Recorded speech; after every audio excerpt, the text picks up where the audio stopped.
Vampires are everywhere. Dracula and his breed are some of the most pervasive characters in filmic history. But the vampires we see on film today are very different to those imagined in the past.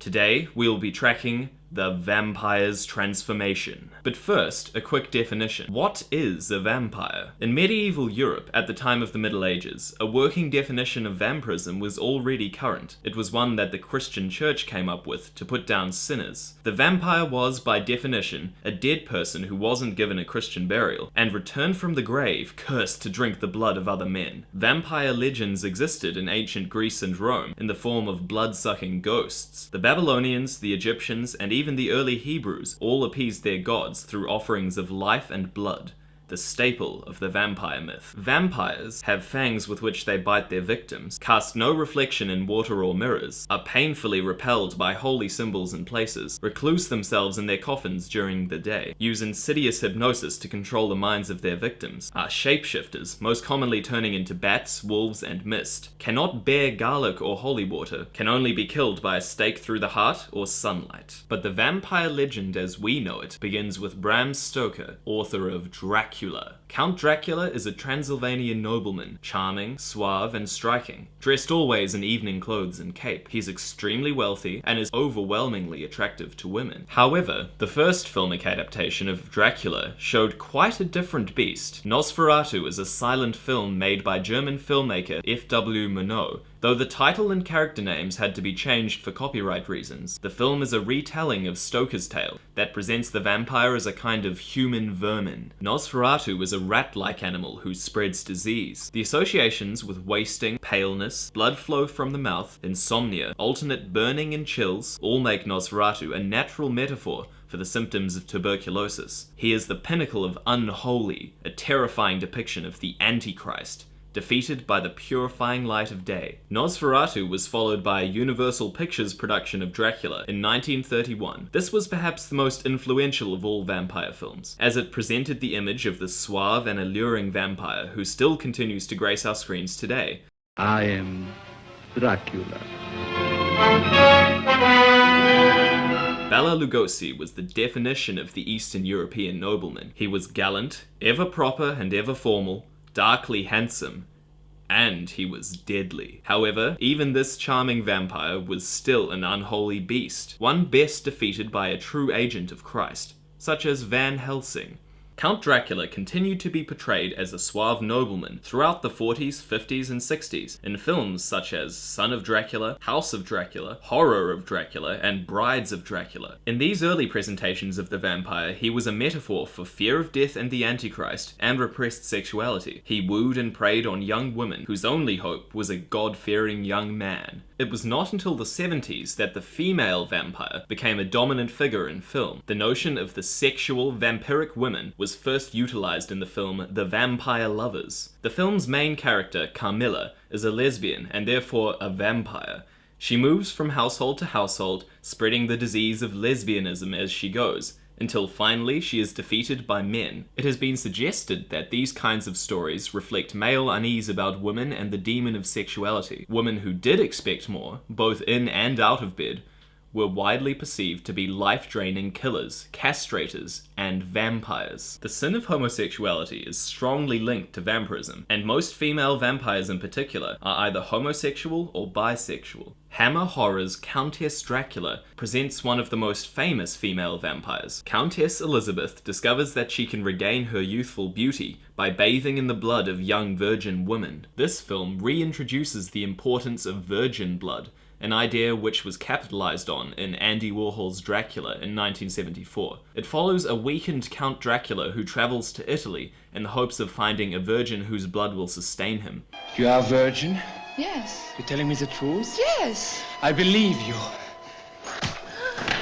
However, the women he chooses lie about their virginity, and their tainted blood sickens him. The blood of this whore is killing me.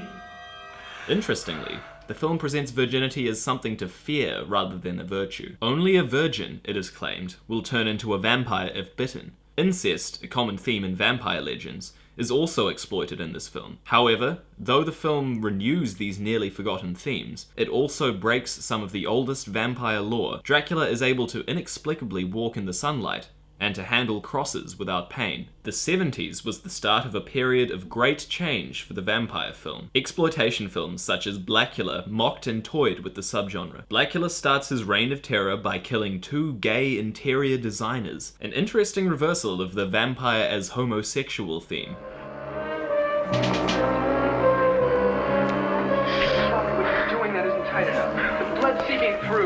This theme returned with a vengeance in the groundbreaking film Interview with the Vampire. Lestat and Louis are 2 male vampires who begin as companions and toy with homoeroticism in a much more blatant way than Lugosi's Dracula ever did. Much more interesting than his sexuality is Louis' apparent morality, a thing previously unheard of for the vampire. The film presents the vampire as simply being a tainted human. He is still capable of self-reflection and moral decisions, and does not enjoy killing, but only does so out of necessity. This is a major leap from the purely demonic antichrists that graced our screen 70 years earlier. The moral vampire appears again in Blade. There are worse things out tonight than vampires. Like what? Like me. Blade is a half-human, half-vampire who fights vampires to protect humans. Once again, vampirism is not a state of unholy being, but rather an unfortunate disease. In 2002, Queen of the Damned solidified this idea. The vampire Lestat is not only incredibly attractive and alluring, but also a rock star. This is a world where vampires and humans unknowingly coexist, and only Lestat dares to come out into the open. Though Lestat is seen feeding on humans throughout the film, he too feels human emotions. He falls in love with a human woman and refuses to kill her. Instead, he and a number of other vampires turn on one of their own kind to save the human race. The film ends with Lestat turning the woman into a vampire. Though this would be a horrible loss in earlier vampire films, in Queen of the Damned it is seen as a happy ending. The woman is not considered dead,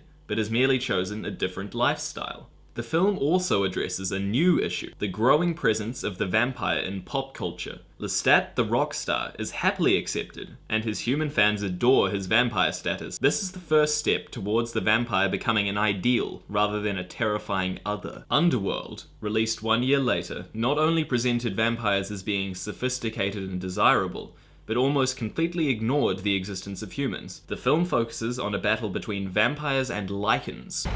Werewolves. And for the first time, humans are barely a necessary part of the story. Though once again the main vampire finds a love interest in a human, the human soon transforms into a lichen in an allusion to Romeo and Juliet. Selene is painfully cool, and even serves as a moral idol. She is a vampire who turns against the vendetta of her peers in order to follow her heart. The 21st century has seen the domestication of the vampire. Films such as Let the Right One In and Thirst continue the notion of an emotional vampire who is able to fall in love with a human. At the same time, these modern vampires have lost many of the mystical powers they used to possess. It is rare in modern films to find a vampire who is still able to shapeshift into an animal. It is also increasingly rare to find a vampire who is harmed by the cross, and it is clear that the religious significance of the vampire has become less important. Vampires are no longer unholy, but simply different. They are capable of moral introspection and even self-loathing. They are rebellious outsiders, a persecuted minority who happen to be sexually omnipotent and immortal. It is not surprising that in their most recent filmic appearance, the vampire has transformed into a model of perfection. The Twilight saga is a series of films which revolve around the relationship between a human teenage girl and a male vampire. Edward Cullen, the film's main vampire, is a romantic ideal. He is selflessly in love with Bella, even though it is a constant struggle to keep from eating her. The Cullens are a family of vampires who are clearly presented as a superior ethnic minority. Vampirism for them is simply a hindering illness, and they are able to control their bloodlust by eating animals. They are incredibly moral, beautiful, and immortal. Bella is constantly trying to convince Edward to turn her into a vampire, so that she can join his family. Edward fears that her soul will be damned if he agrees, but Bella states that she does not believe in God or souls. Through Bella, we are invited to dismiss these outdated religious ideas, and to strive to achieve vampirism. Twilight succeeds in what the early Dracula films could only hint at: a It makes sex and death synonymous. In vampire films, killing is a sexual act. Callous, ruthless, predatory lust becomes the one-note meaning of sexual desire. To Edward, Bella's blood smells more appealing than any other's. He wants to kill her more than he has ever wanted to kill anyone, and effectively, he loves her more than he has ever loved anyone. These two incredibly different urges have been combined. If the vampire metaphor confronts our fears of death, then Twilight defeats those fears by making death something we lust after. The filmic image of the vampire has come a long way from the hideous apparition in Nosferatu to the model of romantic perfection in the Twilight saga. We can only guess at what the vampire will become in the future.